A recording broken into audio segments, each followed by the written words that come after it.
আসসালামু আলাইকুম, welcome back to my channel. চলে আসলাম আমার ডেইলি ব্লগ নিয়ে। তো তোমাদের সাথে এখন থেকে প্রায় রেগুলার ভিডিও দেওয়ার চেষ্টা করব ছোট ছোট।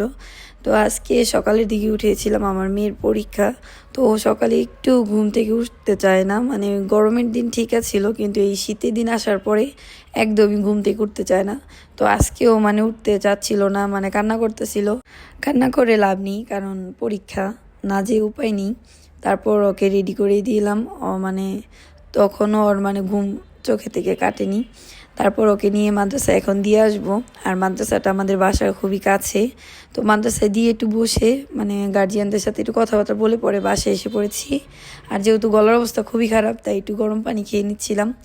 তারপর চিন্তা করলাম যে মাথায় একটু তেল দেওয়া যাক, মাথাটা ব্যথা করতেছিল।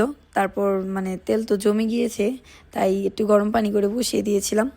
আর বাবা গতকাল রাত্রের দিকে এই কাঁঠালটা নিয়ে এসেছিল। একবার তো কাঁঠাল কিনে দারুণ একটা ধরা খেয়েছিল। তো এটা নিয়ে একটু ভয় ভয় ছিল, কিন্তু মাশাআল্লাহ এই কাঁঠালটা অনেক ভালো ছিল। কাঁঠালের সিজন কিন্তু শেষ, তারপরও আমার শ্বশুর কাঁঠাল দেখলেই উনি কিনে নিয়ে আসে, কারণ ওনার কাঁঠাল অনেক পছন্দের। তারপরই তো কাঁঠালটা এখন আপনারাও দেখে খুশি হয়ে যাবেন। কাঁঠালটা লোকটা যেমন বলেছে তেমনই কাঁঠালগুলো খুবই ভালো ছিল। তো ওই তো আমার শ্বশুর খাচ্ছিল, আমাকে দেখাচ্ছিল। আমি কাঁঠাল খেতে পারি না ছোট থেকেই, তো আমি ভিডিও করছিলাম দাঁড়িয়ে। তো আমার মেয়ের আবার পছন্দ করে।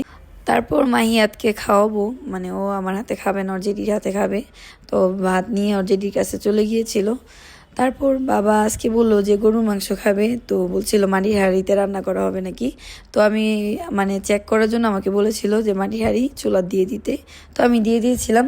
তো এর ভিতরে আমার বড় মেয়ে এসে পড়েছে, ওর তো পরীক্ষা চলতেছিল, তাই একটু তাড়াতাড়ি এসে পড়ে। তো আসার টাইমে কাপ নুডলস নিয়ে এসেছিল, তো দুই বোনকে রান্না করে দিলাম। আর ছোট জনে ভাত খাইনি, তো ও এখন নুডলসটা খেয়ে নিবে। যেই দিন দুপুরে মাংস রান্না করা হয়, ওই দিন আমাদের কামের চাপ খুবই কম থাকে, রান্না নিয়ে কোনো টেনশনই করতে হয় না। তো মা তরকারিটা বসিয়ে দিয়েছিল, তো এই জায়গায় মশলা কষাচ্ছিল। তারপরে এখন সম্পূর্ণ মাংসগুলো দিয়ে দিবে। তো ওই তো মাংসগুলো দিয়ে এখন ভালো মতন নাড়াচাড়া দিয়ে মা এটা ঢাকনা দিয়ে ঢেকে দেবে। আর মার হাতের গরুর মাংসটা আমার হাজবেন্ড অনেক পছন্দ করে, আর ওনার হাতে গরুর মাংসটা আসলে অনেক মজার হয়। তো এখন অল্প অল্প দিয়ে ভালো করে নাড়াচাড়া দিয়ে মশলাটা লাগাচ্ছিল আর কি। তারপর বাকি মাংসটুকু দিয়ে এখন ভালো মতন আবারও নাড়াচাড়া দিয়ে দিবে। আর অনেক মাংসের পরিমাণ অনেক বেশি ছিল, যার কারণে আস্তে ধীরে নাড়াচাড়া দিয়ে ভালো করে মাংসর গায়ে যেন মশলাটা লাগে আর কি।